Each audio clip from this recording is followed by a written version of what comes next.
one in, one out yesterday. They eventually announced the signing of defender Radu Drasin in a £26.7 million deal from Genoa after the Romania international chose to join Spurs over Bayern Munich, of course. And then we saw Eric Dier head the other way and go to Bayern. James, obviously they've acted fast. This is maybe a kind of priority signing for Ange Postecoglou, making it clear he wanted Drasin in. They've added him to Timo Werner already this week. It seems like they're getting their business done early this transfer window. Absolutely, and Tottenham fans aren't used to this in January. They're used to waiting until deadline day. We saw Pedro Porro move last year, Kulusevski and Bentancur on deadline day the January before that. So often they've left things late, but coming to Sunday's game against Manchester United, they could have 2 January signings making their debuts before we're even halfway through the month. So they've had 3 priority areas in this window, 2 of them already solved.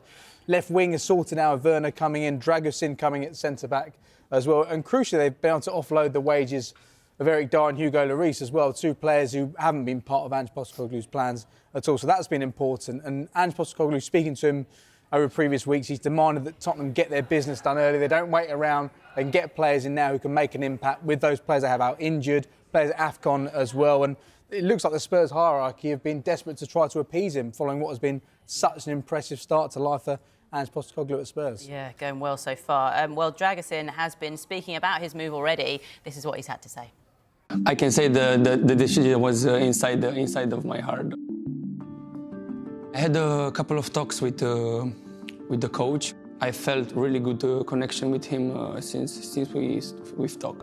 All my life I wanted to play football at the highest level and play in Premier League. So I can say that one of my dreams became true. I like this kind of football, high defense line, aggressive with a lot of space in the back to defend. Yeah, interesting. Just hearing from new signings. James there talking about how the hierarchy kind of want to appease Ange Postecoglou. It just seems like there's such a feel-good kind of factor around the club at the moment with Ange at the helm, and you know all the fans are kind of fully behind him. Yeah, great vibes at Spurs at the moment, as we were saying in the office this morning. I think you only look at the job that Postecoglou's done so far, and it's been absolutely staggering. The improvement from where they were when Antonio Conte left the club to where they are now, it's night and day. Been fully backed, 10 players signed, as we can see here, 239 million spent. What that doesn't take into account is the fact that they did make a little sum of £100 million back from Harry Kane, and also in terms of FFP and in terms of homegrown players, they let Kane and Harry Winks go, which obviously helps with the profit and sustainability things.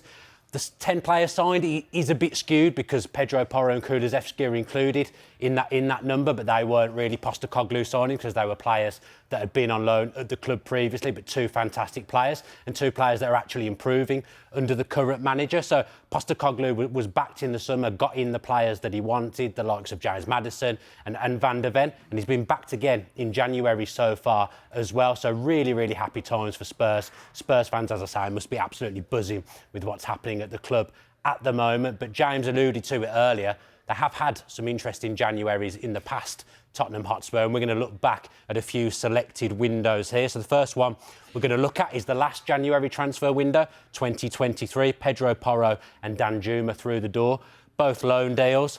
In fairness, when Porro first came in under Conte, we did not really see the best of him. But I think this speaks to how good Postecoglou is as a coach, because as soon as he's come through the door and Porro's been given a run in the team, playing in Postecoglou's system, he's been absolutely outstanding. In my eyes, right up there with Trent Alexander-Arnold as one of the best right-backs in the league so far this season. Danjuma, of course, now at Everton. 2022 saw arguably, probably maybe the best duo signing we've seen in any transfer window. Kulusevski and Bentancur really transformed the way Tottenham played under Conte and, of course, boosted them up. And they did end up finishing top 4 because they got those 2 signings through the door. They really, really changed the dynamic of Tottenham and the way they played. Tottenham, of course, usurping Arsenal to finish 4th that season. In 2020, just before we went into lockdown, it was Bergwijn and Gedson Fernandes that came through under Jose Mourinho. Not really successful signings, not really groundbreaking signings, spent around £30 million on Bergwijn, but it didn't really work out and he moved on. A few years later, Jose Mourinho led Spurs to a 6th place finish that season, but they weren't really two signings that made any kind of impact. And really, actually, a lot of quiet Januaries for Tottenham Hotspur, not too much movement. So we've had to go back to 2012 here to pick out some interesting signings. Who remembers Ryan Nelson and Louis Saha signing on free transfers? Nelson was without a club at the time. Saha joined from Everton. Tottenham fans may look at that and may even have not really remembered that they even played for Tottenham. But Tottenham actually went on to finish 4th under Harry Redknapp. So it does show that sometimes you don't need to do too much in January. Maybe just getting a couple of wise free transfers in, getting some good heads in the dressing room. They helped Tottenham finish 4th later on that season. We then take a trip back to 2010 again. Yunus Kabul came back. He was at Portsmouth at the time, but had already played for Tottenham. Harry Redknapp brought him back to the club. Good Johnson came in from Monaco on a short-term deal as well. Again, not much money spent, but Tottenham did go on and finish 4th in 2010 as well. And then for me here, fond memories of the 2009 window when it was almost like Harry Redknapp was playing Championship manager.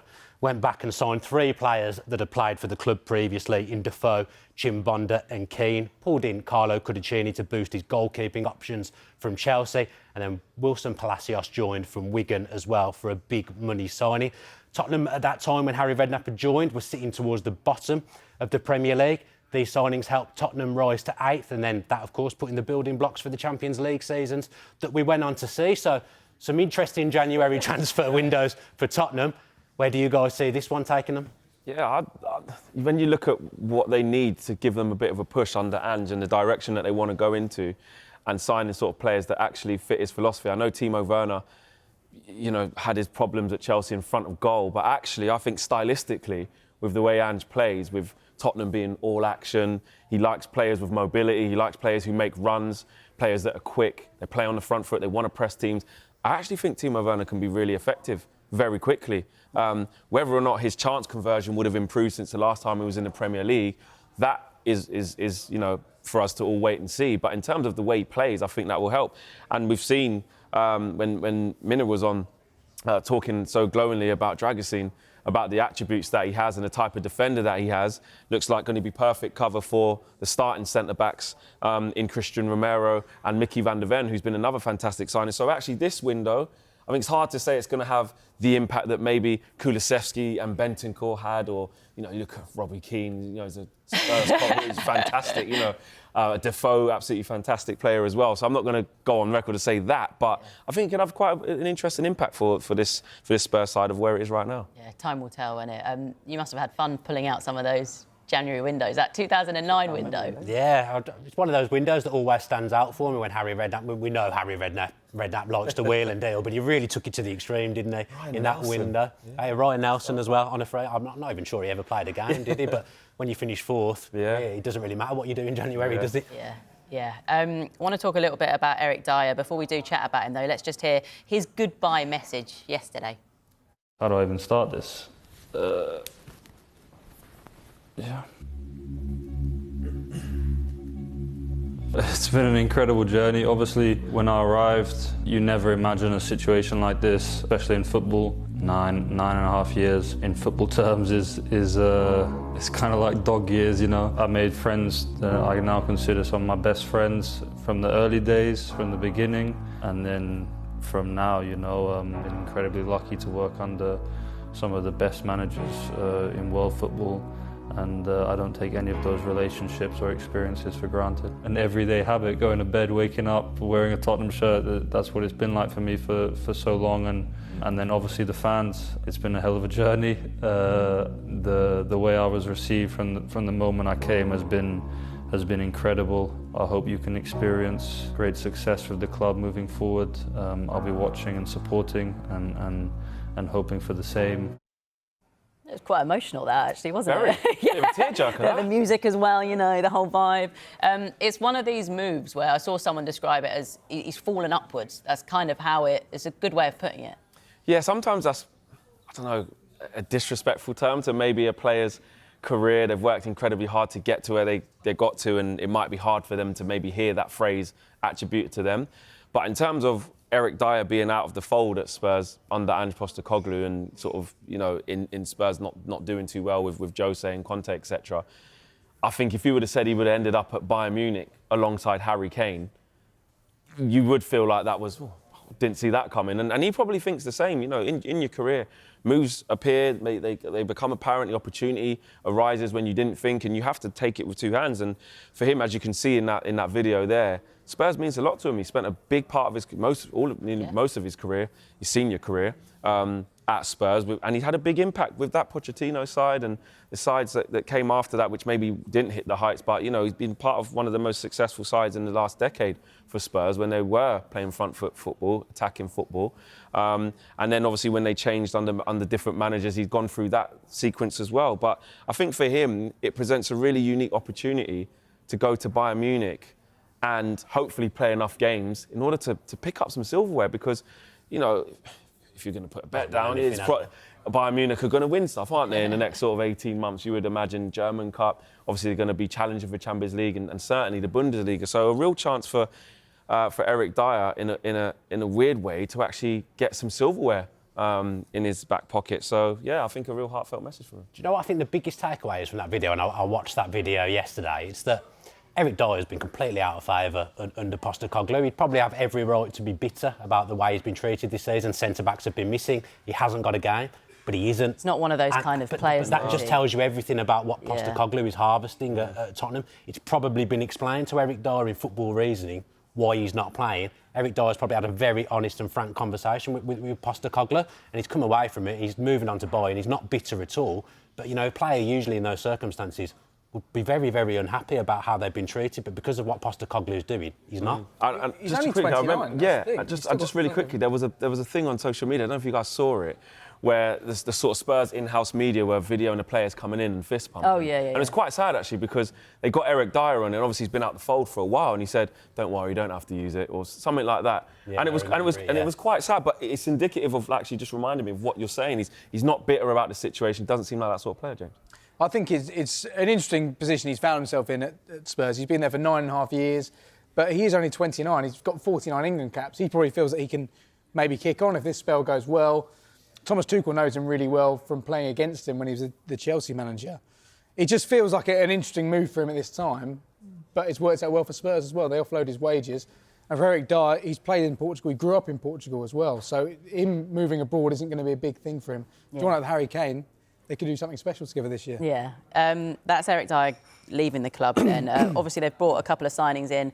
We know they still ideally want a midfielder. Can you see that happening in this window? Yeah, that would cap off the perfect window for Spurs. There were 3 priority areas in this window. A left winger, they've sorted that really with Timo Werner. Centre-back, they've got that sorted with Drasin as well. A centre midfielder would cap the perfect window. Now, Maddison, Sarr and Basuma are currently out at the moment due to various issues, whether they're AFCON or for injury. But that is dependent on bringing in a midfielder, if they can maybe remove a midfielder. Now, Lo Celso and Pierre-Emile Højbjerg, they're 2 players they have been interested in, but I think Lo Celso's performed really well over the last few months, so it's unlikely Spurs will want to let him go. Højbjerg is somewhere I think that they could maybe look to move on, and if they get a suitable for him and they've got a replacement assured, they'll probably bring someone in. But we have been reporting Conor Gallagher is a player that Spurs are really interested in signing. Now, he's got 18 months left on his contract. We know that there may be a willingness from Chelsea to sell him from a financial fair play point of view. It'd represent pure profit. 18 months left on his contract. I think it would still cost Spurs a lot. This could be a move that maybe over the coming weeks develops into something, perhaps. Oh.